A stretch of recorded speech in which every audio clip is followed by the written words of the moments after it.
somewhere in a climate-controlled vault, or hanging in a private jet hangar, or bolted to the wall of a hedge fund billionaire's living room, sits a painting worth more than most countries' GDP. Not a house, not a fleet of super yachts, a piece of canvas and paint. In the next few minutes, you're going to see the 10 most expensive artworks ever sold, the prices, the buyers, and the stories behind them that are almost stranger than the numbers themselves. One of these paintings was bought and sold for 100 times what it cost, just decades earlier. One was punched through by accident by its own owner, and the most expensive one on this list has been missing from public view for years. Let's start at number 10. Number 7A, Jackson Pollock, $181.2 million, an 11-foot wide canvas of dripped and flung paint, sold at Christie's in New York for $181.2 million.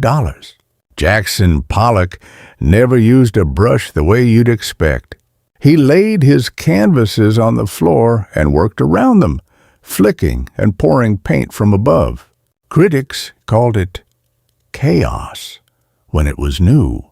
Today, that chaos is worth more than most professional sports franchises. This piece came from a legendary private collection, and its record-breaking sale marked one of the strongest years the art market has ever seen. Nafea fa apoipo, When Will You Marry Paul Gauguin?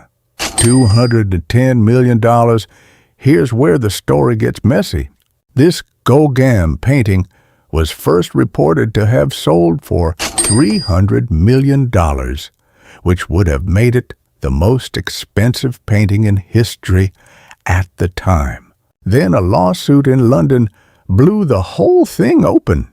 An art dealer sued for his unpaid commission, and in the process, the real number came out. $210 million. $90 million of pure fiction invented for headlines.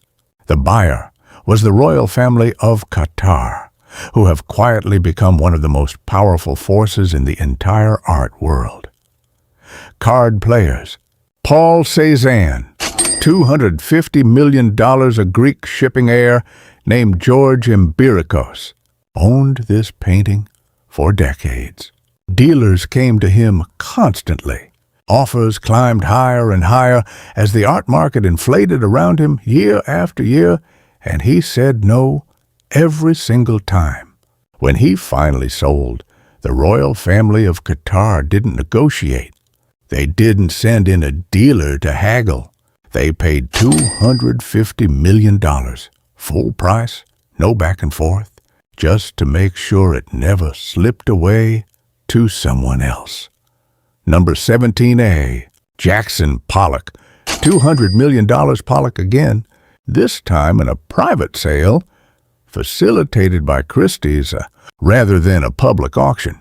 Because the deal happened behind closed doors, reported figures for this painting have ranged as high as $300 million, and the true number has never been officially confirmed.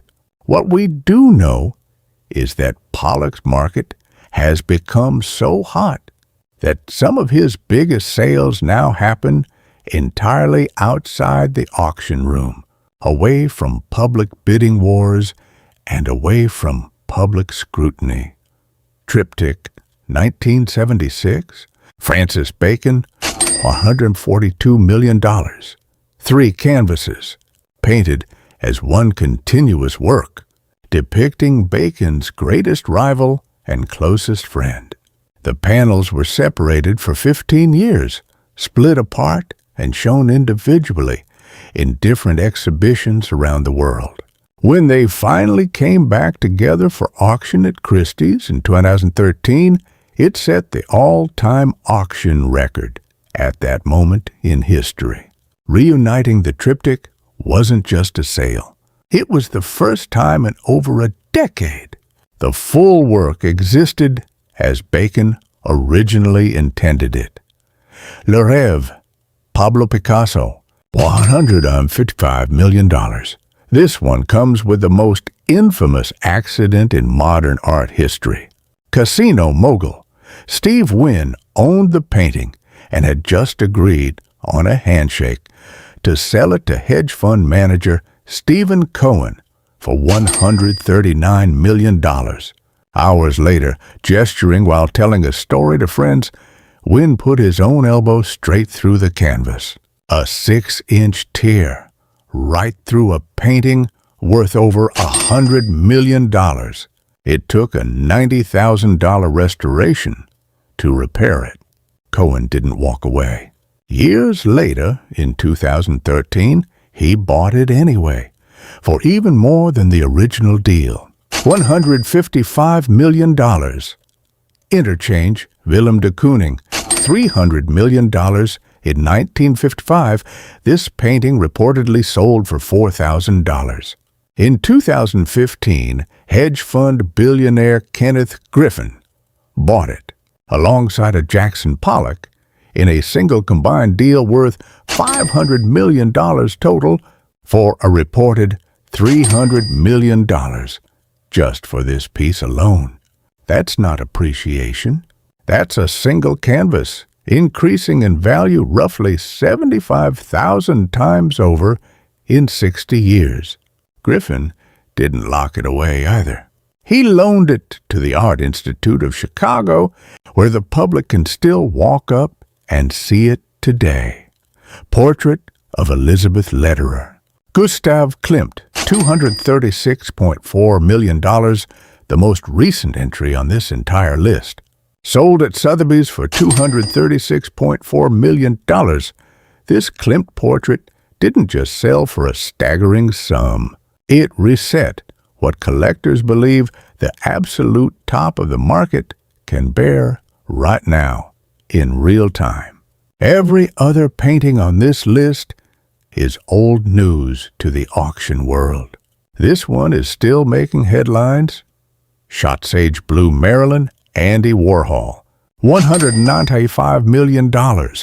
One of Warhol's iconic silkscreen portraits of Marilyn Monroe sold publicly at Christie's, making it one of the clearest and least disputed sale prices in this entire ranking.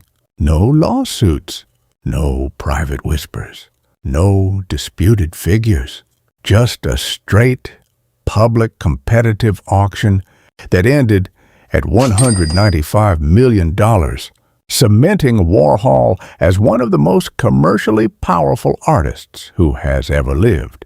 Decades after his death, Salvator Mundi, Leonardo da Vinci, $450.3 million. Nothing else comes close. Salvator Mundi sold at Christie's in November 2017 for $450.3 million, nearly double the second-place painting on this entire list.